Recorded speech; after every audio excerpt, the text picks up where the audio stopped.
জীবন যাদের কাছে ভোগ উপভোগ, জীবন যাদের কাছে মেশিন আর যন্ত্রপাতি, জীবন যাদের কাছে আধুনিকতা আর প্রযুক্তি, জীবনের অর্থ যাদের কাছে বস্তুবাদ, নগদ দুনিয়া উপভোগ করা, তাদের কাছে এগুলো কঠিন বিষয়, এগুলো তাদের কাছে ভিন্ন কঠিন বিষয়। এগুলা ওনারা বুঝতে চায়। আধ্যাত্মিকতা যেহেতু ওনার কলিজার মধ্যে এটা নাই, কখনোই আসে না, এই জন্য উনি এটা বুঝেন, এটা বুঝতে চায়। এটা বড় কঠিন বিষয়, কিন্তু এটা বাস্তবতা যে আখিরাতের ফায়দা হয়। এই জন্য দোস্ত সব সময় এটা চেষ্টা করা উচিত। এমনিতেই বসা, হাদিসের মধ্যে আছে রাসূলুল্লাহ সাল্লাল্লাহু আলাইহি ওয়াসাল্লামের বহু সাহাবী নবী সাল্লাল্লাহু আলাইহি ওয়াসাল্লামের কাছে এমনিতেই বসতেন, এই চেহারার দিকে তাকায় থাকতেন। নবীজির সাথে কথা শেষ, মেহমানদারি করাইছেন। হযরত জয়নব বিনতে জাহাশ রাদিয়াল্লাহু তাআলা আনহার বিয়ের সময় ওলিমা খাওয়াইছেন নবীজির স্ত্রীর নাম আর কি। তো সাহাবারা কয়েকজন, খানা শেষ, মেহমানদারি শেষ, এখনো ওনারা উঠতেছেন, নবীজির সামনে বসে আছে। তাদেরকে উঠানোর জন্য আল্লাহ কোরআনের আয়াত নাযিল করছে যে আরে ভাই তোমরা উঠতেছো না কেন? ওনারা রাসূলুল্লাহ সাল্লাল্লাহু আলাইহি সাল্লামের সান্নিধ্য, সাহচর্য এত বেশি গ্রহণ করছে, এত বেশি গ্রহণ করছে। এটা বহুত জরুরি বিষয় ভাই। এমনি দুই চারটা নীতি কথা, মোটা দাগের ইসলামের বিধিবিধান, এগুলো আমরা সবাই জানি। এগুলোর জন্য বক্তা আসার কি আছে? চুরি করা হারাম, এটা কে না জানে? এটা আমি বুঝাইয়া করেন কি? আমি বুঝাইলে কি আর এটা মুস্তাহাব হয়ে যাব? বুঝেন নাই কথা? সুদ খাওয়া হারাম, এটা তো একটা স্পষ্ট কথা, এটা তো সবাই জানে। 30 বছর ধরে যে সুদ খায়, এই হারাম খোরকে জিজ্ঞেস করলেও তো সে বলবে সুদ খাওয়া হারাম। বুঝেন? 10 বছর ধরে যে কোনোদিন 5 ওয়াক্ত নামাজ পড়ে নাই, এমন নাফরমানকে জিজ্ঞেস করলেও মুসলিম পরিচয়ধারী, সে বলবে নামাজ 5 ওয়াক্ত। সে কি 2 ওয়াক্ত বলবে মনে হয়? তো এইটুকু মোটা দাগের জানা, এইটা তো সবাই কম বেশি জানে। আমরা অনেক মানুষ আছে না বলে আও রাখেন হুজুর 2-4 কলম, আমরাও জানি। তা আমি কি আপনি 2-4 কলম কা আপনি 8-10 কলম জানেন, অসুবিধা কি? আপনি মনে করেন না আমার তো বেশি জানেন, তো কি? আপনারা আমি অস্বীকার করছি না আপনি কিছু জানেন। আমরা জীবনে বলছি নিজে যে জনসাধারণ আপনারা কিছুই জানেন না, তাইলে 2-4 কলম তো আপনারাও জানেন, এটা আমিই তো বলি। সবাই তো জানে, সবাই তো জানে, সবাই তো জানে। অনেক আপনার ইসলাম বিরোধী ব্যক্তি, ইহুদি, খ্রিস্টান, এমন অনেক পণ্ডিত আছে যারা কোরআন সুন্নাহর জ্ঞান অনেক জানে, অনেক গবেষণা করে, কিন্তু জীবনে আমলে পরিণত হওয়া, গ্রহণ করা, এটাকে নিজের জীবনে আনয়ন করা, এটা হলো মূল সার্থকতা, এটা হলো মূল লক্ষণীয় বিষয়। আমাদের পাকিস্তানের বিশ্ববিখ্যাত বুজুর্গ, সারা পৃথিবী বিখ্যাত আলেমে দ্বীন আল্লামা তাকি উসমানী দামাত বারাকাতুহুল আলিয়া, ওই ভাই এই আলো এটা বন্ধ করো ভাই, মোবাইলগুলোই বন্ধ করেন, হাতের মোবাইলগুলো নামাও ভাই, নামাও, নামাও বেটা, ফালতু কোথাকার বেটা। একটা নজর তাকাই শুনি হুজুরের দিকে, বেটা মোবাইলের দিকেই তো তাকায় আছো। দুর্ভাগ্য মিয়া, কোন মাহফিলে বসছে তো এখানেও এটা ধরে রাখছে, এটার দিয়ে তো তাকাইলা কার দিকে? মোবাইলের দিকে না তাকাইলা ফায়দা পাইবা কই? তুমি কি কোন হুজুরের দিকে তাকাই শুনি মিয়া? তুই তো মাঝখান দিয়ে ওয়ালে উঠাই দিলা, মাঝখানে এটা ওয়াল উঠাই দিল না তো, তারপরে তো মোবাইলের দিকেই তাকাইছিলেন, আপনি বুঝবেন কি? আপনার পরিবর্তন হবে কিভাবে? সারাক্ষণ আমি আজকে একজনকে বললাম, আরে ভাই সারাক্ষণ শুধু পাবলিকের চিন্তা বাদ দেন, আপনি ভালো হন, নিজের ইসলার ফিকির করেন, নিজের আখিরাতের ফিকির করেন। মানুষের কল্যাণ জরুরি, নিজের কল্যাণ, নিজের পরিবর্তন সেটা তার চাইতে বেশি জরুরি। মানুষের কল্যাণ সাধ্যমতো, নিজের কল্যাণ পূর্ণ মতো। অর্থাৎ নিজের কল্যাণ বলতে এখানে বাত্যরকারী না, আমার ইমান, আমার আমল, আমার আখলাক, আমার আখিরাত, আমার হালাল হারাম, এটার মধ্যে 100% পূর্ণ থাকতে হবে। আর মানুষের কল্যাণ করব আমি আমার সাধ্য মতো। এই পৃথিবীতে এখনকার হুজুর যারা আছে, আলেম ওলামা যারা আছে এখন, ওনারা যদি 24 ঘন্টাও মানুষের উপরে মেহনত করে, তারপরেও মানুষের মধ্যে ইমানদারও থাকবে, গোমরা পথভ্রষ্টও থাকবে কিনা? দুনো রকমই থাকবে, দুনো রকম। যার সর্বোচ্চ 6 মাস যদি আমরা মিলে একটু পরিশ্রম করি, আশা করা যায় আর একটা লোকও বেনামাজি থাকতো না। জিনে এমন আশা করেন না, এই আশায় কাম হইতো না। আমার মতো মৌলানা ইসরাফিল ভাইয়ের মতো এরকম 2-4 সুদূর যদি বাইকটা বড়ি বানাইয়া দেয় খাওয়াইয়া, এরপরও হে বড়ি গিল্লে আর ফেরকে ওনা নামাজ পড়তাম না। কি লেগে পড়তাম না কেছে আপনার কি? আমি পড়তাম না, আপনি যাইবেন না দিকে, বুঝেন না কথাটা? এটাই নিয়ম, এভাবেই চলবে পৃথিবীতে, এভাবেই চলবে। আলোর দিকেও ফিরবে, অন্ধকারের দিকেও যাবে, থাকবে এরকম। আলো আর অন্ধকারের মিশেল, এরই নাম দুনিয়া। ভালো আর মন্দের মিশেল, এরই নাম দুনিয়া। দুনিয়া ইমানদার আর নাফরমান এরই মিশ্রণ, এর নাম দুনিয়া। সব ইমানদার যেদিকে ওটা জান্নাত, সব নাফরমান যেদিকে ওটা জাহান্নাম। সব আলো যেখানে সেটা জান্নাত, সব অন্ধকার যেখানে সেখানে জাহান্নাম। এই জন্য বললাম ভাই, আমার প্রথম কথা এটা যে জিন্দেগির পরিবর্তন দরকার, জীবন বদলানো দরকার। কম বেশি কথা আমরা সবাই জানি, মোটা দাগের কিছু কথা বলতেছিলাম। হুজুরের কথা, আল্লামা তাকি উসমানী দামাত বারাকাতুহু, হুজুর এত বড় মাফের আলেমে দ্বীন, পাকিস্তানের শরিয়া বোর্ডের দীর্ঘদিন পর্যন্ত প্রধান বিচারপতি ছিলেন, চিফ জাস্টিস ছিলেন। পৃথিবীর এমন কোনো দেশ নাই যা তিনি সফর করেননি। দুনিয়া মেরে আগে ওনার কিতাব আছে। এই সফরনামার মধ্যে সারা বিশ্ব ভ্রমণের কাহিনী ওনার বই আছে, বাংলাতেও অনুবাদ আছে।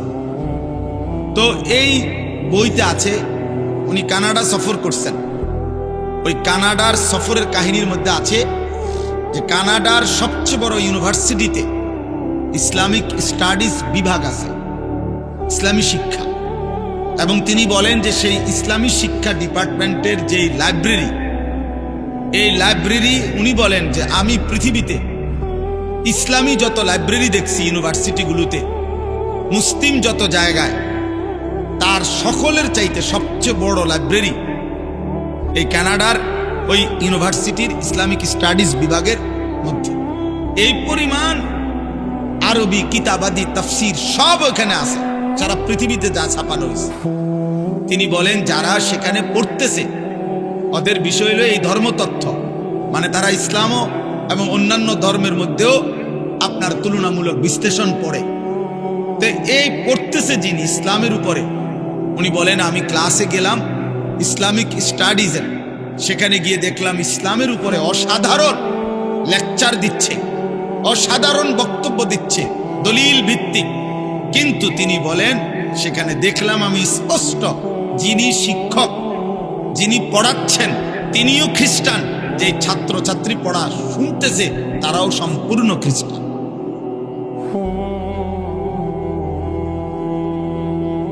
তো কি বুঝলাম দোস্ত? এটুকু ভালো কথা বলা, কিছু বক্তৃতা মারা, লেকচার দেওয়া, 4টা পয়েন্ট 5টা দলিল, কিছু দলিল ভিত্তিক তাত্ত্বিক কিছু কথা বলা, এটা তো একটা চ্যাপ্টার লিখে নিলেই হলো, এটা মুখস্থ করে নিলেই হলো। কিন্তু নিজের জীবনে বাস্তবায়ন করা এটা ভিন্ন কিছু, এটা ভিন্ন কিছু। ওইটা AI শরীফরে কইলেও আপনারা ঠিক করে দিব। অনলাইনের আপনি যে AI, আপনি ওরেও যদি বলেন যে আমি একটা লেকচার দেবো আগামীকাল সকাল 10টায় চট্টগ্রামে, আমার জন্য তুমি এটা রেডি করে দাও এই বিষয়ের উপরে, সে দেখবেন মহাজ্ঞানী, মহাজ্ঞানী, মহাজ্ঞানী। এটার উপরে সে যতক্ষণ আপনারে তথ্য দিতেই থাকবে, দিয়ে আবার লাস্টে আবার বলবো আর আমি এটা দেবো কি আপনাকে, ওইটা দেবো কি। তাইলে এতটুকু রেফারেন্স, উদ্ধৃতি, বক্তৃতা, লেকচার, চমৎকার উপস্থাপনা, দলিল ভিত্তিক কথা, এই সব কিছু এক বিষয়, আর জীবনে ঈমান আমল তৈরি করা, জিন্দেগিটা বদলানো বা এটা ভিন্ন বিষয়। আমাদের মিশরের একজন বিশ্ববিখ্যাত ইসলামী স্কলার, চিন্তাবিদ, গবেষক এবং অনেক বড় বুজুর্গ একজন মানুষ আছেন, যিনি একাধারে ডাক্তার এবং একজন ইসলামী চিন্তাবিদ, ডক্টর রাগিব সারজানি। উনি বলছেন, ওনার একটা বই আছে, এই বইটার বাংলা অনুবাদ হয়েছে ফজর আর করব না কাজা, বইটার নাম। এই বইটা আছে, উনি বলেন আমি ওনার অঞ্চলে এক জায়গায়, যে আমি একজন লেকচারারের ইসলামের উপরে এবং চমৎকার লেকচার শুনছি একটা সেমিনারে গিয়ে, যে আমরা অতিথি ছিলাম, উনিও আমরাও। তো ওই অতিথি হিসাবে 3 দিন পর্যন্ত আমরা ওইখানে ছিলাম। ওনার লেকচারে আমি মুগ্ধ হয়েছি, কিন্তু 3 দিন পর পর ফজরের নামাজ তিনি বলেন আমি মসজিদের জামাতে পড়ছি, কিন্তু ওই ভদ্রলোককে, যিনি চমৎকার ইসলামের উপরে তাত্ত্বিক দলিল ভিত্তিক এমন হৃদয়গ্রাহী বক্তব্য দিছেন, কিন্তু আমি 3 দিনের একদিনও ফজরের নামাজের জামাতে ওনাকে দেখি নাই। 3য় দিন পরে 4র্থ দিন আমি ওনার কাছে গিয়ে ভাবছি উনি কোনো অসুস্থ কিনা, শারীরিকভাবে কোনো পেরেশানি আছে কিনা। এজন্য বলছি যে দেখা করতে গেছে, দেখা করতে গিয়ে এরপরে ওনাকে বলছি, হযরত জনাব আপনি নিশ্চয়ই কোনো পেরেশানিতে আছেন বা অসুস্থতায় আছেন, আপনাকে ফজরের নামাজে পরপর 3 দিন দেখলাম না, এই জন্য আপনার খোঁজ দিতে আসছি। তখন উনি বলছেন ওই ডাক্তার সাহেবকে, আসলে ডাক্তার সাহেব আমাকে তো প্রতিদিন অনেকগুলো প্রোগ্রামে যেতে হয়, রাত গভীর পর্যন্ত আমাকে জাগতে হয়, জানিনি তো আল্লাহ গাফুরুর রহিম। মানে কি আল্লাহ গাফুরুর রহিম? মানে ফজরের নামাজ পড়ে না,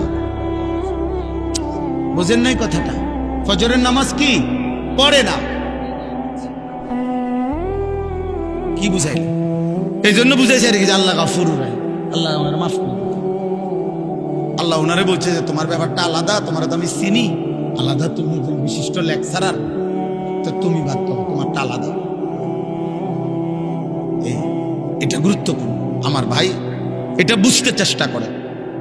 প্রতিটা ওয়াজ, প্রতিটা মাহফিল, আপনারা অনেক সময় বলেন যে হুজুররা কেবল আসমানের উপরের কথা, কবরের কথা, আখেরাতের কথা আর মাটির তলের কথা নিয়ে ব্যস্ত হয়ে আছে। আরে ভাইয়া, এটুকু ব্যস্ততাই তো অনেকের মধ্যে নাই, বাকি ব্যস্ততা তো আছে। একটা অটো ঠিক করে দেওয়ার জন্য তো মিস্ত্রির অভাব নাই, একটা সিএনজি ঠিক করে দেওয়ার মতো মিস্ত্রির তো আব্বা অভাব নাই। একটা কৃষক যে তরকারি করে, আমার বাসার পাশে ফুলকপি, পাতাকপি যে লাগায়, আমি তাকে দেখছি বহুদিন, তার কাছে প্রায় দিন আপনার প্রাইভেট কার দিয়া অফিসাররা, এই যে কৃষি বিভিন্ন অফিসার, বিভিন্ন কোম্পানির লোক, একদম স্যুট বুট টাই পরা, তার ক্ষেতের কাছে গিয়া তারে বুঝায় এই সারের দূর, ওইটা উদ্দূর, ওইটা উদ্দূর। ফুলকপি পাতাকপি বুঝানোর মতো লোকের তো অভাব নাই। আপনি কি বুঝতে চান? দুনিয়া তো দুনিয়া বুঝানোর মতো লোকের তো অভাব নাই বাবা, কিন্তু আখেরাত বুঝানোর মতো, জীবনটা বদলে দেওয়ার মতো, আখেরাতের দিকে জীবন ফিরায় দেওয়ার মতো এটুকু মানুষের তো বড় অভাব। যে কয়জন আছে, এই কয়জনকেও যদি আপনারা বিদ্রুপ করে এই রাস্তার থেকে সরায় দেন, তো আখেরাত চিনাবে কি?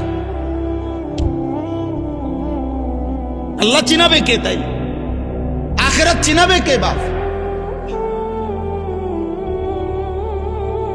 এটা বোঝা দরকার আমার ভাই, একথা স্পষ্ট বুঝবেন। প্রতিটা বিবেকবান নওজোয়ান ভাই, তোমরাও বাবারাও একথা বুঝবেন।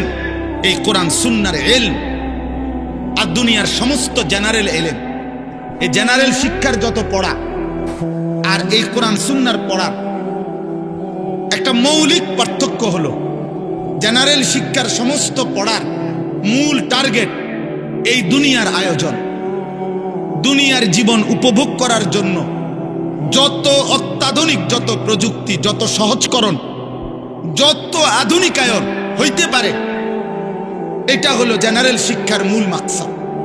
আর খোদার কসম, কোরআন সুন্নাহর শিক্ষার মূল মাকসাদ আখিরাতের আয়োজন। এখানেই তফাৎ, এখানেই তফাৎ। আপনি আমগরে দুর্বল ভাইবেন না। আমার বিষয়ের উপরে আমি পড়ি, আমি আপনার বিষয় কেমনে বুঝতাম? আপনি যে আমার বিষয় বুঝেন না, কথা বুঝেন নাই। এখানে মৌলিক পার্থক্য। ভোগের এই দুনিয়া যত আধুনিক, যত মজাদার ভাবে জীবন উপভোগ করা যায়, এটা হলো বস্তুবাদী দুনিয়ার, এই আধুনিক দুনিয়ার স্লোগান। গোটা ইউরোপের সমস্ত পড়ালেখা, গোটা ইউরোপের সমস্ত মেশিনারি, সমস্ত গবেষণার সবকিছুই হলো এই প্রথম আসমানের নিচে মাটির উপরের এটুকু আয়োজন। আর কোরআন সুন্নাহর মূল আয়োজন আখিরাতের আয়োজন। এখানেই মৌলিকত্ব, পার্থক্য। এই জন্য এক হবে না কোনোদিনও, কোনোদিনও না। ইসরাফিলের ফু পর্যন্ত কোনোদিনও না। আপনি পদার্থ জীববিজ্ঞানের শতভাগ কোরআনের মতো বানাইতে পারতেন না, আর কোরআন সুন্নাহর ইলমকে আপনি পদার্থ জীববিজ্ঞান বানাইতে পারতেন না। এখানে মৌলিকত্ব ভিন্ন, এখানে চিন্তাধারাটাই ভিন্ন। আমি যাচ্ছি ঢাকার দিকে, আপনি যাইতেছেন চিটাঙের দিকে, তো আমরা আগামী 300 ঘন্টা পরেও আমরা এক হবো কেভাবে? আপনি গেছেন গা চিটাগাং, আপনি গেলে সামনে আগাইলে কক্সবাজার যাবেন, আমি সামনে আগাইলে হয়তো ফরিদপুর যাব, নয়তো উত্তরবঙ্গ যাব। আমরা তো দুইজন চলছি দুই দিকে, দুইজন চলছি দুই দিকে। এরপরে দেখেন জীবন, দুনিয়া, এই দুনিয়ার সব কিছু আল্লাহ সৃষ্টি করেছেন, আল্লাহ সৃষ্টি করেছেন। আবার আখিরাত আল্লাহই বলেছেন। কিন্তু কোরআন এবং সুন্নাহর মধ্যে শত শত আয়াত, নবীজির শত শত হাদিসের মধ্যে দুনিয়া এবং দুনিয়ার জীবনটাকে আল্লাহ তাআলা এবং তার নবী সাল্লাল্লাহু আলাইহি সাল্লাম একদম তুচ্ছ, হেয়, হীন করে তুলে ধরেছেন। কোরআন দুনিয়াকে একদম তুচ্ছ করে তুলে ধরছে, আখিরাতকে অনেক মহান করে তুলে ধরছে। রাসূলুল্লাহ সাল্লাল্লাহু আলাইহি সাল্লামের হাদিস দুনিয়াকে একদম তুচ্ছ করে তুলে ধরছে, আখিরাতকে অনেক মহান করে তুলে ধরছে। আল্লাহ তাআলা কোরআনুল কারীমের মধ্যে বলছে, ওমা হাযিহিল হায়াতুদ দুনিয়া ইল্লা লাহবুন ওয়া লাইব। এই কথাটা কোরআনে বারবার আছে। আল্লাহ বলছে, বান্দা শোনো, দুনিয়ার জীবন আর কিছুই নয়, শুধুই তামাশা, শুধুই খেলাধুলা। তামাশা, তামাশা। এই বিল্ডিং 10 তলা, তামাশা। 80 লাখ টাকার গাড়ি, তামাশা, তামাশা। 10টা ফ্যাক্টরি, তামাশা, তামাশা। সাজগুজ, এই ফ্যাশন, এই রূপচর্চা। হায় নওজোয়ান, তুমি তোমার দেহ চর্চা করছো, কতভাবে চুল ফিরাইলা, কত প্রসাধনী ব্যবহার করলা, নিজের শরীরের ফিটনেস ধরে রাখার জন্য কত আয়োজনই করলা। আল্লাহর কসম নওজোয়ান, সেদিন খুব সামনে, যেদিন তোমার দেহের প্রতিটা অঙ্গ তোমার বিরুদ্ধে সাক্ষ্য দেবে। ওয়াশাহিদা আলাইহিম সামউহুম ওয়া আবসারুহুম ওয়া জুলুদুহুম। আল্লাহ বলেন, কান, চোখ, ও জুলুদ মানে সমস্ত চামড়া, সারা দেহের চামড়া। আল্লাহ তাআলা বলছে, বান্দা তোমাদের কর্মকাণ্ড সম্পর্কে আমি আল্লাহর সামনে সাক্ষ্য দেব, সাক্ষ্য দেবে। আল্লাহ তাআলা বলছে, ইন্নামা বাগিয়ুকুম আলা আনফুসিকুম। এই বান্দা, তোমরা যে প্রতিনিয়ত আমার রাস্তা ছেড়ে উল্টো পথে চলছো, বাগিয়ুন, সীমা লঙ্ঘন করছো আমার হুকুমের সাথে, তো মনে রেখো এটা প্রত্যেকটাই তোমাদের উপরেই বর্তাবে, আমার উপরে না। মান ছোট হবে না, আমার জমিন ছোট হবে, আমার সূর্য বন্ধ হবে না, আমার চাঁদ ছোট হবে না। তোমরা সবাই নাফরমানি করলেও আসমান ছোট হয় না, আমার জমিন সংকুচিত হবে না। তোমার বিরুদ্ধে যাবে, আলা আনফুসিকুম, তোমাদের বিরুদ্ধে। তোমার চুরি তোমার বিরুদ্ধে দাঁড়াবে, তোমার জিনা তোমার বিরুদ্ধে দাঁড়াবে, তোমার নর্তকী দেখা তোমার বিরুদ্ধে দাঁড়াবে, তোমার সুদের একটা একটা টাকা তোমার বিরুদ্ধে বলবে। ইন্নামা বাগিয়ুকুম আলা আনফুসিকুম। আল্লাহ তাআলা বলছে, কুল বিতামাত্তা, কুল তামাত্তা বিকুফরিকা কালিলা। বান্দা, তুমি তোমার নাফরমানি নিয়ে অল্প কয়টা দিন দুনিয়া ভোগ করো, আমি তোমারে বুঝাবো, আমি তোমারে বুঝাবো। অল্প, কালিলা। দুনিয়াকে আল্লাহ তুচ্ছ করে দিয়েছে। কুল মা ইনদাল্লাহি খায়রুম মিনাল লাহবি ওয়া মিনাত তিজারা। একটা উদাহরণ শুধু শুনেন। সাহাবায়ে কেরাম জুমার নামাজের দিন রাসূলুল্লাহ সাল্লাল্লাহু আলাইহি সাল্লামের প্রথম জামানায় জুমার নামাজের পরে খুতবা হইতো। এখন জুমার খুতবা হয় কখন? কথা বলেন না। ঈদের নামাজের খুতবা হয় কখন? আগে জুমার খুতবাও এরকম পরে হইতো। নবীজির জামানায় প্রথম বিধান ছিলাম, পরে আল্লাহর হুকুমে আবার বদলাইছে হুকুম। তো একদিন জুমার নামাজ নবীজি আদায় করে ফেলছে, জুমার নামাজ শেষ, এখন নবীজি সাল্লাল্লাহু আলাইহি ওয়াসাল্লাম খুতবা দিতে দাঁড়াইছে। ঠিক এই টাইমে মদিনার বাজারে পাইকার ব্যবসায়ীদের যে পাইকারি মাল দেয়, এই পাইকার আসছে। তখনকার যুগে এই পাইকার আসলে মানে বাঁশি দিয়া ফু দিত। তো এই নির্দিষ্ট এই ফু এটা শুনলে, আমরাও ছোটবেলায় বাঁশি শুনলে বা এমনি টুংটুং শুনলে বুঝলাম আইসক্রিম আসছে, বুঝছেন না? এটা আমরা বুঝতাম দৌড় দিয়া। পরে কত আমার পুরা মনে আছে, আমার বাসায় আমার আব্বার বা মার এই সিরাপের বোতল, এটা ভালো বোতল, ওষুধ অনেক খাইছে না, এটা কোনা দিয়া ফালাই দিয়া সিরাপ আইসক্রিম খাইলেছি বোতল দিয়া। বুঝেন না কথাটা? আমার দরকার আইসক্রিম, আমি সিরাপ দিয়া করবো কি? মায়ের পরে খুঁজছে যে বোতল, বলছি মাকে হালাই দিছি, সিরাপ হালাইয়া মানে ওষুধ ভালাইয়া দিয়া আইসক্রিম খাইলেছি। তাইলে বাসি ফু দিলে তো পাইকার আসছে। তখন নিজাম ছিল, নিয়ম ছিল, পাইকার মনে করেন 15 দিন পরে, 1 মাস পরে একদিন আসতো। তো সবাই দৌড়াদৌড়ি করে হুড়াহুড়ি করে খুচরা দোকানদাররা মালামাল নিতে যাইতো। কারণ এখন যদি মিস করে আরেক মাসের আগে কোনো কি আসবে না, পাইকার আসবে না, কঠিন হয়ে যাবে বেচা কিনা তাদের। তো ঘটনাচক্রে এই সাহাবাদের মধ্যে যারা এই মদিনার বাজারের ব্যবসায়ী, উনারা ওই বাঁশির ফু শুই না, উনারা ভাবছে নামাজ তো শেষ, শুধু খুতবাটা বাকি। আমাদের অনেক ভদ্রলোক দেখেন না, অনেক ছেলে অনেক বাবা জুমার নামাজের সালাম ফিরাইলেই বাইর হয়ে যায়। পরের 4 রাকাত নামাজ যে সুন্নাত, এই পরের 4 রাকাত সুন্নাত নামাজ উনি বুঝছে যে হুজুর যেহেতু বেকুব এবং সামনের কাতারের লোকগুলা যেহেতু বোকা আহাম্মক গুলা, এই জন্য এরা 4 রাকাত পড়ে, সালাক মিয়া বাইরে চলে যায়। আচ্ছা আমনে সালাকি নিয়ে আমনে যান, আল্লাহ ভরসা। ইয়া বাতে তো খান, আমরা বাতে খাই, জুমার পরে কোনো আমরা চিরা খাই না, এটা মনে, আমরা কোনো বন খাই না, আমরা বাতে খাই। আল্লাহর রহমতে আশা করি আমনেতে ভালোই খাই। হ্যাঁ না, উনারে শয়তানে কামড়ায়, ইবলিসে উনারে কামড়ায়, উনারে কিরমিয়ে কামড়ায়, উনি সাথে সাথে বাইরে হয়ে যায়।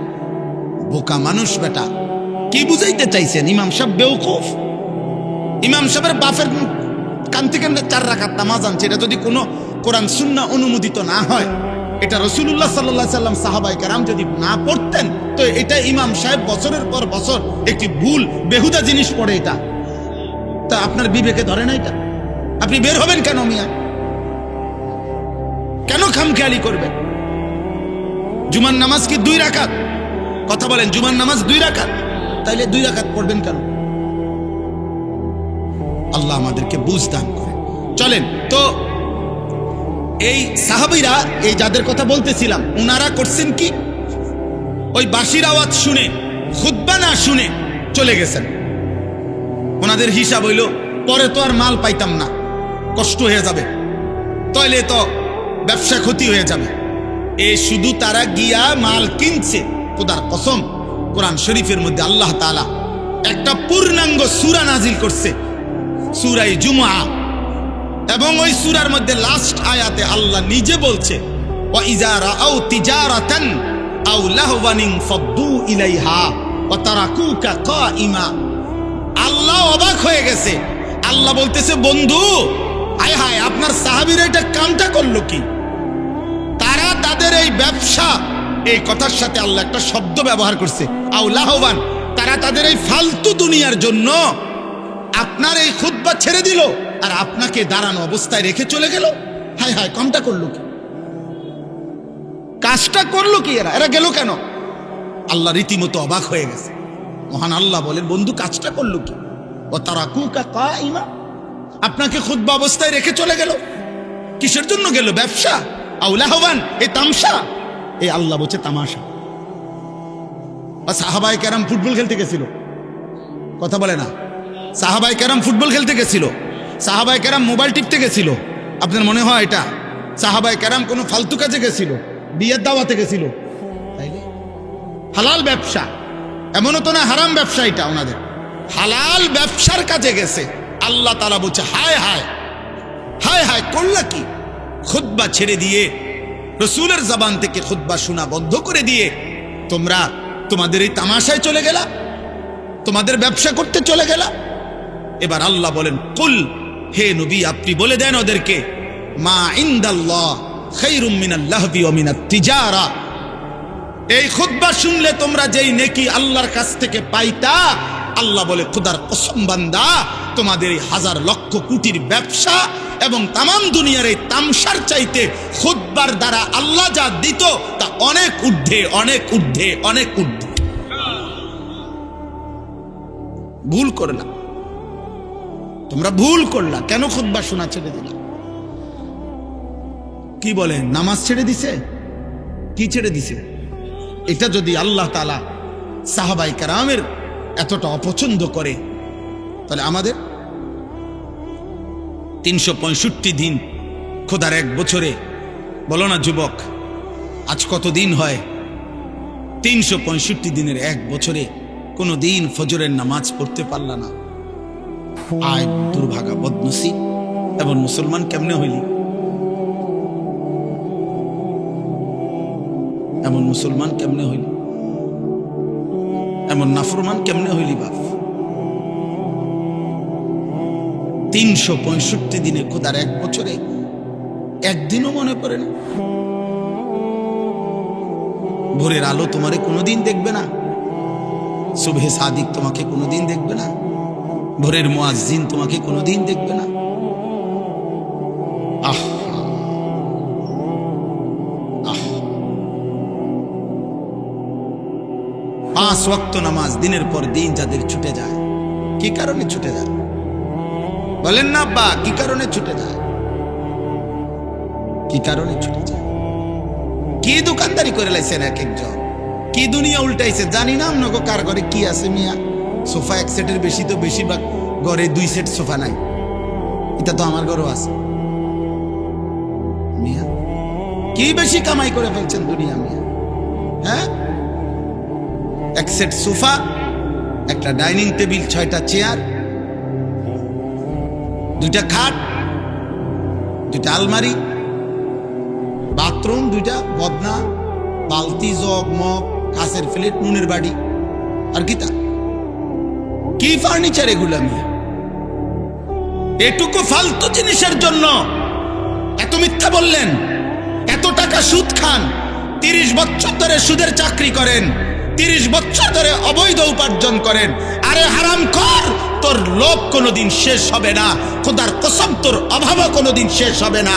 এই কিস্তি চলতে চলতে, সুদ চলতে চলতে, লোন চলতে চলতে কবরে চলে যাইবা, আর আখিরাতে জাহান্নাম ছাড়া আর কিছুই মিলবে না বেটা।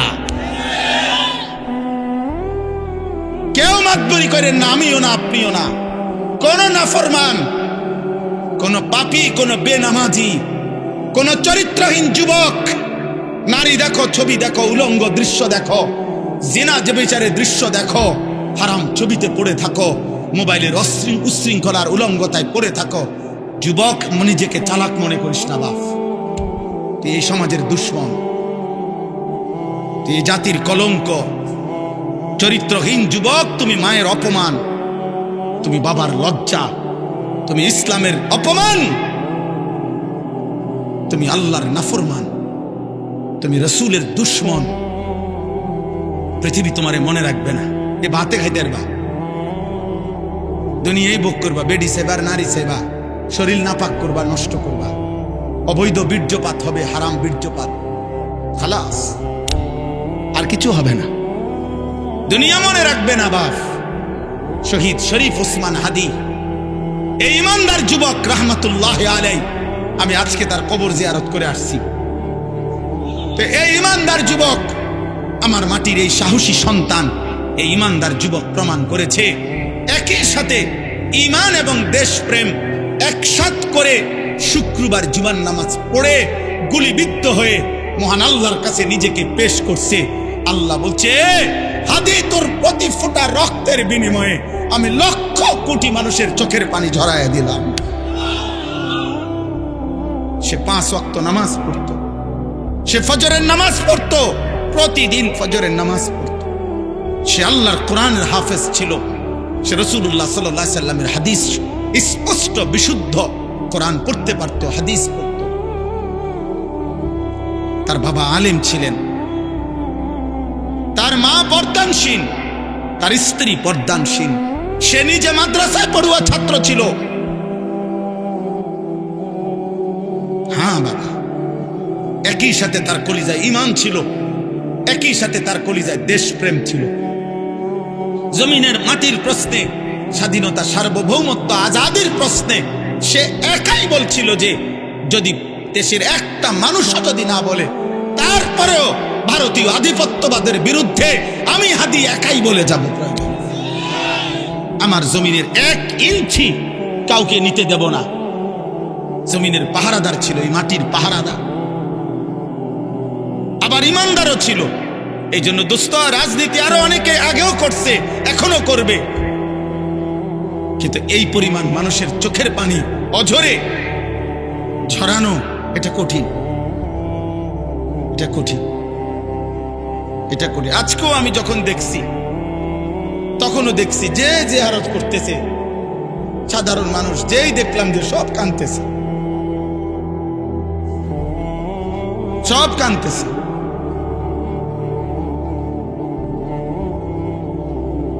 এজন্য কিশোর ভাই, যুবক, নওজোয়ান, মরলে এমন মরাই মইর। কত হাফেজ, কত আলেম, কত মুফতি, কত মুহাদ্দিস, কত পীর, কত বুজুর্গ, কত আউলিয়া, কত হাফেজে কোরআন, কত 90 বছরের বুড়া মানুষ, 4 বছরের বাচ্চা মানুষ, সবাই চোখ দিয়ে আল্লাহ তার জন্য পানি ঝরাইছে। প্রতিটা চোখের পানি তার জন্য দোয়া না? কথা বলেন না কেন? প্রতি ফোঁটা চোখের পানি তার জন্য দোয়া না? তাইলে এমন একটা মরণ তুমি মরো, যে মরণে দেশ কাঁদবে, মাটি কাঁদবে, যে মরণে কোটি মানুষের চোখের পানি ঝরবে। ঈমান এবং দেশপ্রেম একসাথ করছে, সে একসাথ করেছে। মাতৃভূমির প্রতিও তার অগাধ ভালোবাসা ছিল। ঈমানের প্রশ্ন, সে আল্লাহ তাআলার আনুগত্যশীল বান্দা ছিল। আলহামদুলিল্লাহ, আল্লাহ তার কবরকে নূরে নূরে মুনাফফার করে দেন। আল্লাহ তাআলা আমার উসমান হাদি রাহমাতুল্লাহ আলাইহি এই সন্তানের প্রতি ফোঁটা রক্তের বিনিময়ে আল্লাহ লাখো কোটি যুবক তৈরি করে দেন। এবং এটা হবে ইনশাআল্লাহ, এটা হবে, এটাই হবে ইনশাআল্লাহ। কারো চোখ রাঙ্গানি, কারো ষড়যন্ত্র, কারো কোনো কিছুতেই আমার মাটির ইমানদার যুবককে 1 ইঞ্চি আজাদি, আমার কাঁটাতার, আমার সীমান্তের 1 ইঞ্চি মাটি ইনশাআল্লাহ পার্শ্ববর্তী বেঈমান নিতে পারবে না ইনশাআল্লাহ। এটাই সত্য, কোনো সন্দেহ নাই। মনে রাখো যুবক, তুমি প্রয়োজনে লড়বা না, কিন্তু ইমানদার যুবক লড়বে, তুমি দেখো। এজন্য তোমরা, আমি অনুরোধ করছি, কিশোর যুবক ছেলেরা, নারী দেখতে দেখতে, ছবি দেখতে দেখতে, উলঙ্গ দৃশ্য দেখতে দেখতে, আরে বেটা, চটপটি খাইতে খাইতে 8 ঘন্টা শেষ করিস না বেটা। একটা চটপটি খাইছে বেটা, বন্ধুদের সাথে আড্ডা দিছে 8 ঘন্টা। এই 8 ঘন্টা কি করছে অপদার্থ বলতে পারবে না কি করছে। কিরে ভাই, কি করছে? তখন আড্ডা দিছে। আর কি আড্ডা দিছ? আড্ডা দিছে, নারী দেখছি, মোবাইলে ছবি দেখছি, তার ফাঁসাত লাথি দিছি, তার শার্ট টাইনা ধরছে, তারে ঘুষি দিয়া লাইছে, ওই তোর চুল ধরে টান মারছে। কি রে এরম করস? আমরা ফ্রেন্ড, তো ফ্রেন্ডে বুঝি আরেক ফ্রেন্ডরে লাথি দেয়। তো দুইটাই তো অপদার্থ ফ্রেন্ড, দুটাই তো প্লাস্টিক। এটা কোন ধরনের ফ্রেন্ড হইল? একটা আরেকটা লাথি দাও,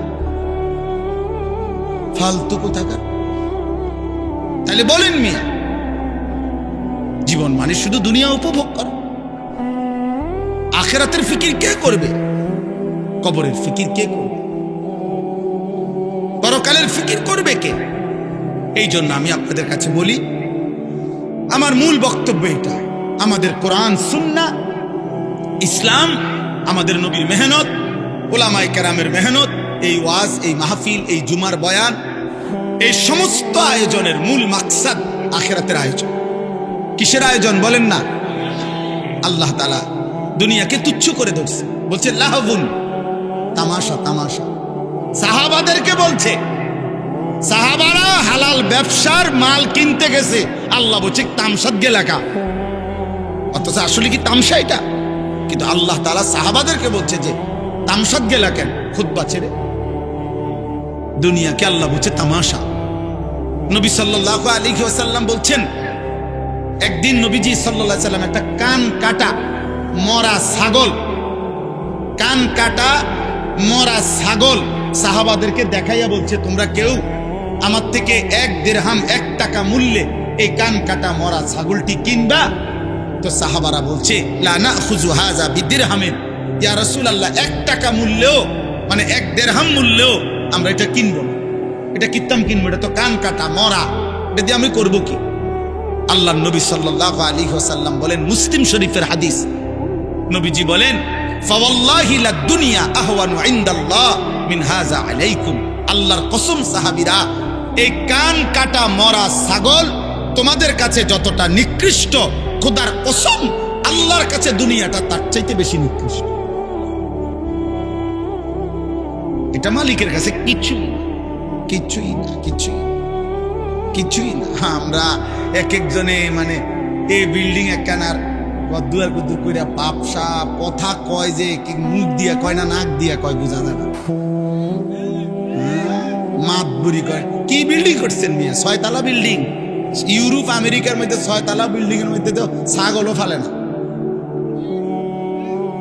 দেখেন মিয়া কি আমি এই 70-80 লাখ টাকা দামের এসব প্রাইভেট কার দিয়া জাপানে ঘাস টানে। আপনি জিজ্ঞাসা করেন, আমি জিজ্ঞাইছি, ছাগলের ঘাস টানে, ঘাস টানে। এরা কয়েকদিন সালাই দিয়ে হালাই দিলে এরপরে আমরা দেশে কই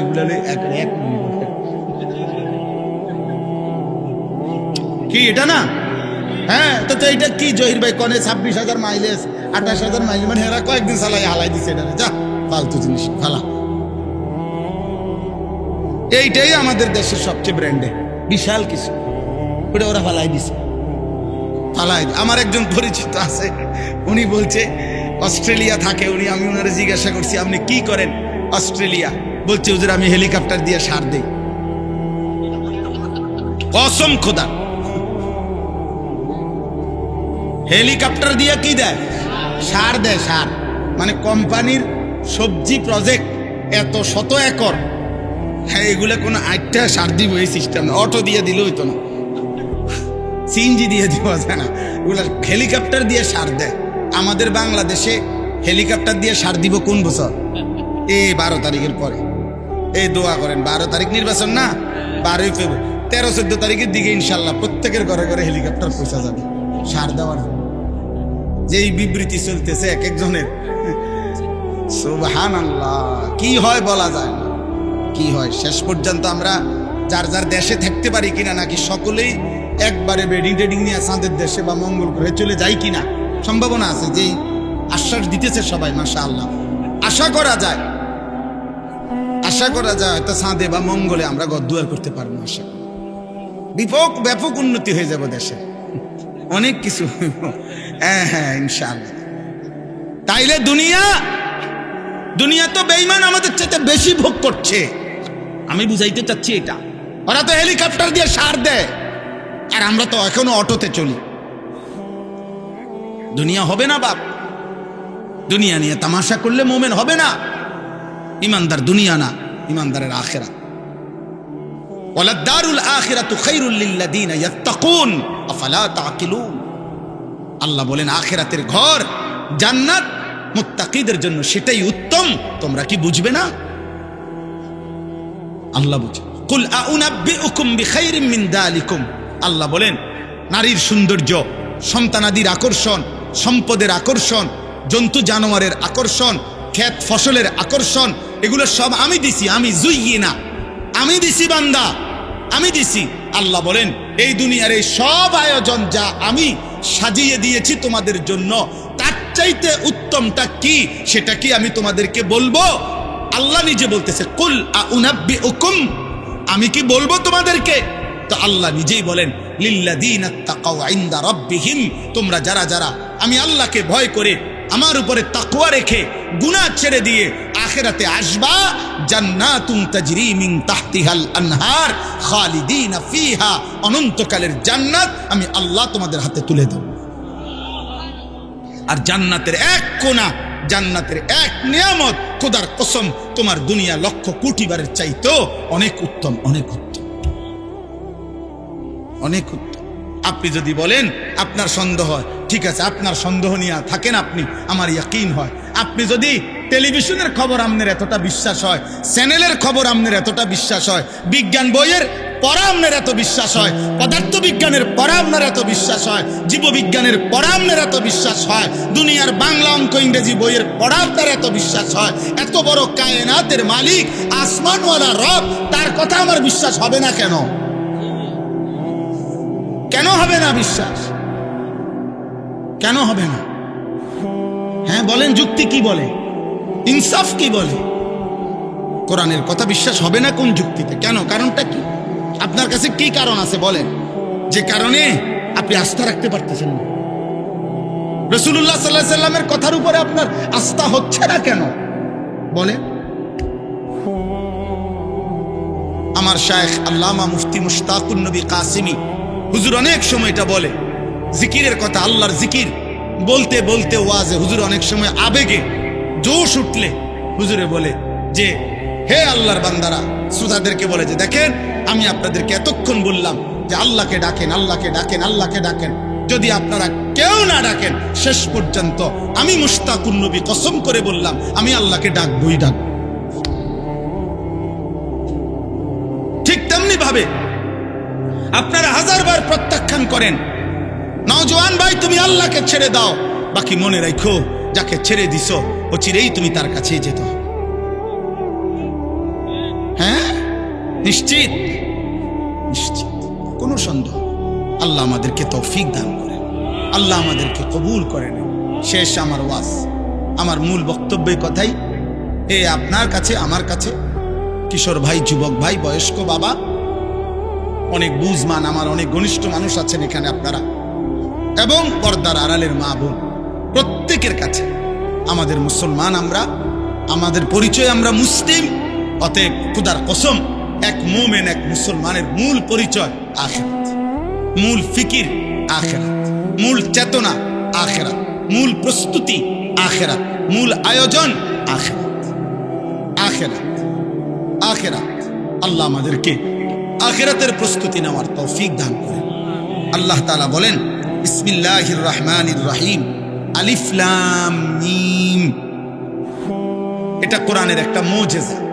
আল্লাহ তাআলা কোরআনুল কারীমের 29টি সূরার শুরুতে এরকম অক্ষর উল্লেখ করে কোরআনের একটা চ্যালেঞ্জ ঘোষণা করেছেন যে, হে পৃথিবীর সমস্ত মুশরিক বেঈমান, যদি তোমাদের কারো মনে হয় কোরআন আমার বন্ধু মুহাম্মদের বানানো, তাহলে কেউ যদি গল্প, কবিতা, প্রবন্ধ নিজে নিজে লেখে, তাহলে অন্যান্য জ্ঞানী গুণী ব্যক্তিরা সেই গল্প, কবিতা, প্রবন্ধের ব্যাখ্যা করতে পারে, কি বুঝাইতে চাইছে, অন্যান্যরা এটা দেখলে বুঝে। কারণ বাংলা পড়ছে এরকম তারা অনেকেই, অঙ্ক পড়ছে এটা তারা অনেকেই, ইংরেজি পড়ছে এটা তারা অনেকেই পড়ছে। তো এই জন্য একজনের লিখা, একজনের কবিতা, গল্প, অন্যান্য স্যারেরা, অন্যান্য শিক্ষিতরা এটা বুঝাইতে পারে না, ব্যাখ্যা করতে পারে না। তো আল্লাহ তাআলা বলছে, যদি ভাবো কোরআন আমার বন্ধু মুহাম্মদের বানানো, তো সে আর তোমরা একই জনপদের, একই এলাকার, একই ভাষাভাষী, একসাথেই বেড়ে উঠছো, অতএব তার বানানো এই কথা তো তোমরাও ইচ্ছা করলে ব্যাখ্যা করতে পারবা, বুঝাইয়া বলতে পারবা। তাহলে মুহাম্মদের বানানো আলিফ লাম মিম এই 3 অক্ষরের অর্থ কি? কও, তোমার আব্বারে ডাকো, তোমার 14 গোষ্ঠীরে ডাকো, যা কও এটার অর্থ কি? এরকম 29টা সূরার শুরুতে আল্লাহ তাআলা এমন আয়াত নাজিল করেছেন, একবারও বলতে পারে নাই, আজও বলতে পারে নাই। অতএব প্রতিবার প্রমাণিত কোরআন আল্লাহর কালাম। কার কালাম? মানুষের কালাম হলে যেই কোনো জ্ঞানী গুণী এটা ব্যাখ্যা করে বলতে পারত। আহাসিবান নাসু আন ইউতরাকু আন ইয়াকুলু আমান্না অহুম লা ইফতানুন। এই যে কথা শেষ। দেখেন হুজুর চলে আসছেন, ইনশাআল্লাহ হযরত বয়ান করবেন। আল্লাহ তাআলা বলেন মানুষরা কি ভাবলো, এই কথাটা শুধু তর্জমা শুনলেই বুঝবেন। আল্লাহ তাআলা বলেন আমার বান্দারা কি ভেবেছে যে তারা শুধু মুখে বলবে আমি মুসলমান, আমি মুমিন, এটুকু উচ্চারণ করবে। ভোটার আইডি কার্ড দেখেন আমার ধর্ম ইসলাম, জন্ম নিবন্ধন সনদ দেখেন আমার ধর্ম ইসলাম, পাসপোর্টে দেখেন আমার ধর্ম ইসলাম, হ্যাঁ মুখে বলবে আমি মুসলমান। আল্লাহ তাআলা বলেন অহুম লা ইফতানুন, আমি আল্লাহ এ শুধু দাবি করবে মুসলমান, আর আমি কোনো পরীক্ষা না নিয়ে আমার বান্দাকে ছেড়ে দেব, জান্নাত দিয়ে দেব। এই কি ভেবেছে বান্দা? এই কি ভেবেছ? আল্লাহ তাআলা এটা জানতে চাইছে। কি ভাবছো বান্দা? আখেরাতে পাসপোর্ট দেখাইবা, আখেরাতে আইডি কার্ড, আখেরাতে জন্ম নিবন্ধন সনদ দেখাইবা? না না, আমি পরীক্ষা নেব, ইমানের পরীক্ষা দিয়ে আখেরাতে জান্নাত নিতে হবে। কি দিয়ে বলেন না? পরীক্ষা দিয়ে। কি দিয়ে বলেন? বলেন না কি দিয়ে? পরীক্ষা দিয়ে। পরীক্ষা। ওয়ালাকাদ ফাতান্নাল্লাযীনা মিন ক্বাবলিহিম, আল্লাহ বলেন প্রত্যেক জামানায় যারাই নিজেদেরকে ইমানের পরিচয় দিয়েছে আমি তাদের পরীক্ষা নিয়েছি। ফালা ইয়ালামান্নাল্লাহুল্লাযীনা সাদাকু ওয়ালা ইয়ালামান্নাল কাযিবিন। পরীক্ষা নিয়ে আমি জেনেছি ইমানের দাবিতে কে সত্যবাদী আর কে মিথ্যাবাদী। এজন্য দোস্ত আমাদের জীবন পরীক্ষা। দুনিয়াকে বলে দারুল ইমতিহান, পরীক্ষার ঘর। আখিরাত হলো দারুল জাযা, ফলাফলের ঘর। পরীক্ষা দেবেন এখানে, ফলাফল শুনবেন সেখানে। দুনিয়াকে বলে দারুল আমাল, আমলের ঘর। আখিরাতকে বলে দারুল হিসাব, হিসাবের ঘর। দুনিয়াকে বলে দারুল মিহান, মেহনতের ঘর। আখিরাতকে বলে দারুল জাযা, ফলাফল, প্রতিদানের ঘর। মেহনত করবেন এখানে, প্রতিদান পাবেন সেখানে। আমল করবেন এখানে, হিসাব পাবেন ওইখানে। পরীক্ষা দেবেন এখানে, ফলাফল শুনবেন ওইখানে। কথা বুঝছেন কি না বলেন? পরীক্ষা দিতে হবে। আর পরীক্ষাটা কি? পরীক্ষা হলো এই প্রতিদিন মৃত্যু পর্যন্ত আল্লাহ তাআলা আমাদেরকে যত বন্দিগি করতে বলছেন এটাই পরীক্ষা। প্রত্যেকটা ইবাদত এটাই পরীক্ষা। প্রতিটা গুনাহ ছেড়ে দেওয়া এটাই পরীক্ষা। প্রতিটা আদেশ পালন করা এটাই পরীক্ষা। প্রতিবার নামাজের ওয়াক্ত হয় এটাই পরীক্ষা। সেজদা দিচ্ছেন না ছেড়ে দিচ্ছেন। প্রতি বছর পরীক্ষা, যাকাত দিচ্ছেন না ছেড়ে দিচ্ছেন। প্রতি রমজান পরীক্ষা, রোজা রাখছেন না নাকি রাখছেন না। টাকা সামনে, উপার্জন সামনে, পরীক্ষা, হালাল উপার্জন করছেন না হারাম উপার্জন করছেন। খাবার সামনে, পরীক্ষা, হালাল খাবার খাচ্ছেন নাকি হারাম খাবার খাচ্ছেন। নারী সামনে, পরীক্ষা, হা করে তাকাইয়া আছেন নাকি চোখ নামায় রাখছেন। প্রত্যেক গুনার মুহূর্তে ছেড়ে দেওয়ার পরীক্ষা, প্রত্যেক আদেশের মুহূর্তে পালন করার পরীক্ষা। বুঝাইতে পারলাম? কথা বলেন না, বুঝলেন? পরীক্ষা দিতে হবে দোস্ত, পরীক্ষা দিতে হবে। ওই ইমাম সাবরে, ইসরাফিল বাইরে আর আব্দুল কাদের ইসলাই বাইরে ফাঁকে ফাঁকে টাকা 200 দিয়ে বেচতে যাইবেন। কিতা ঘটনা কি? না, অনেক বড় লোক, অনেক ধনাঢ্য ব্যক্তি, অপ্রিয় সত্য কথা বললাম, অনেক ধনাঢ্য ব্যক্তির ফিকির হইল আখেরাত মানে শুধু দান সদকা। নিয়ত দুর্গেছে, আখেরাত মানে দান সদকা। জীবনভর প্রতিদিন সুদ খায়, সুদের লেনদেন, সুদের উপার্জন। এলাকায় একটা এতিমখানা দিছি, 60 জন এতিম ডেইলি খায়। এই যে বেহেস্তের বুঝ করে রাখছে এলাকা। হ্যাঁ, ব্যস্ত ওই যে এলাকায় যে 60 জন এতিম খায়, যে ওইটাই আখেরাত। এই 60 জন এতিমের কান্দে করে ব্যস্ত যাবে। এতিম তো আপনার এত পয়সাওয়ালার সাফে সমান হয়ে যাবে। না না, দান সদকা একটি আমল। কথা বলেন, দান সদকা কি? দান সদকার অনেক নেকি। কিন্তু আপনি বলেন, কেউ যদি আজকের দিনে 100 কোটি টাকাও দান করে, কিন্তু আজকের মাগরিবের নামাজ যার ছুটে গেছে, আজকের এশার নামাজ ছুটে গেছে, তো এই 100 কোটি টাকা দানের বিনিময়ে আজকের মাগরিবের নামাজের কাফফারা হবে তো? এশার নামাজের কাফফারা হবে তো আব্বা? তো তাইলে এই জন্য আল্লাহ তাআলা বলেন বান্দা পরীক্ষা দিতে হবে। পরীক্ষা, প্রত্যেকটি আদেশ পালন করার পরীক্ষা, প্রত্যেকটি নিষেধ ছেড়ে দেওয়ার পরীক্ষা। এই পরীক্ষায় উত্তীর্ণ হয়ে জান্নাতে যেতে হবে। জান্নাত মামুলি না। জান্নাত 2টা রুম আর একটা বারান্দা না। সবচেয়ে ছোট জান্নাত 10 দুনিয়া বরাবর। আপনি এটাকে মামুলি মনে করছেন কেন? আখিরাত মামুলি না, হাসরের মাঠ মামুলি না, না বা মামুলি না। হাসরের মাঠ মসজিদে 4টা ফ্যান দেওয়া না, 3-4-12,000 টাকা দিয়ে জান্নাত না, এত কম না। 2 কাতার টাইলসের টাকা দিছেন, আপনি বেহেশতে যাবেন না, হবে না। এটা একটা আমল, নেকি হবে, সওয়াব হবে, কিন্তু বাকি আমলগুলোর হিসাব দিতে হবে। আম হাসিবাল্লাযীনা ইয়ামালুনা আস-সাইয়্যাতি আন ইয়াসবিকুনা সাআ মা ইয়াহকুমুন। শেষ আল্লাহ বলেন, বান্দা তোমরা যারা যারা প্রতিনিয়ত নাফরমানি করছো, তোমরা যদি ভেবে থাকো যে এই পৃথিবীর বহু লোককে ফাঁকি দিছ, কেউ টের পায় নাই তোমার পাপ, তোমার অপরাধ, এ কারণে যদি মনে করে থাকো যে আমি আল্লাহকেও ডিঙ্গায় ফেলবা, আমাকেও ফাঁকি দিয়ে ফেলবা, খোদার কসম আল্লাহ বলেন সাআ মা ইয়াহকুমুন, তাহলে বান্দা এটা কিন্তু তুমি বড় ভুল সিদ্ধান্ত নিছো। এই পৃথিবীর সব ফাঁকি দিল, আমারে ডিঙ্গাইবা কেন? আমাকে আড়াল করবা কেন? আমার থেকে লুকাইবা কেন? আমাকে অতিক্রম করে যাবা কেন? আমার হাত থেকে ছুটবা কেন? পারবেন? কথা বলেন না পারবেন? বলেন না পারবেন? হ্যাঁ যুবক ভাই, অতএব নওজোয়ান, রাত 2টায় পৃথিবী ঘুমায়, কিন্তু আসমানওয়ালা রব ঘুমায় না। 2টা বাজে, তুমি ভাবছো কেউ জেগে নাই, এই জন্য মোবাইলে উলঙ্গ ছবি দেখো। আসমানওয়ালা রব ডেকে বলে, আনিস আমি জেগে আছি, আমি দেখছি, আমি দেখছি, আমি দেখছি। সুদের টাকা কেউ টের পায় নাই, ওজনের কমতি কেউ বুঝে নাই, কাস্টমার বুঝে নাই, আসমানওয়ালা বলে আমি বুঝেছি। মান কানা ইয়ারজু লিকা আল্লাহ ফাইন্না আজালাল্লাহি লাআতিন ওয়া হুয়াস সামিউল আলিম। ওফ, মালিক শেষে চমৎকার কথা বলে। অতএব সব কিছু বুঝে শুনে পরীক্ষা দেওয়ার নিয়ত করে আমার যে বান্দা ঈমান আমলের পরীক্ষা দিবা, বন্দেগী ইবাদত আমল করতে থাকবা, আর মনে মনে আশা আমি আল্লাহর সাক্ষাৎ পাইবা, জান্নাত পাইবা। আল্লাহ বলে যদি এই আশা পোষণ করে থাকো, আমার বন্দেগী করতে থাকো, আমি আল্লাহ ওয়াদা দিলাম আমি একদিন নির্দিষ্ট সময়ে আমার ফেরেশতা মালাকুল মউত আজরাইলকে তোমার কাছে পাঠাবো, সে তোমাকে আমার কাছে নিয়ে আসবে, আমাকেও দেখবা, আমার জান্নাতও পাইবা। ওয়াহুয়াস সামিউল আলিম।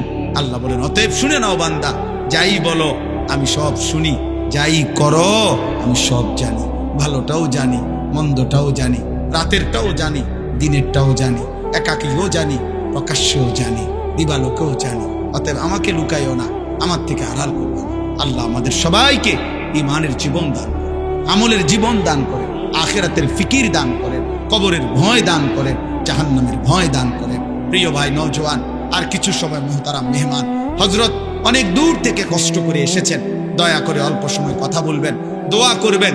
সবার কাছে অনুরোধ, নওজোয়ান ভাই তোমরা আসছো কষ্ট করে, একান্ত কারো কোনো জরুরত না হলে আমি হাত জোড় করে অনুরোধ করে বলছি, সবাই মহব্বতের সাথে বসে শুনলে, এক আল্লাহওয়ালার কাছ থেকে দোয়া নিয়ে গেলে বরকত হবে।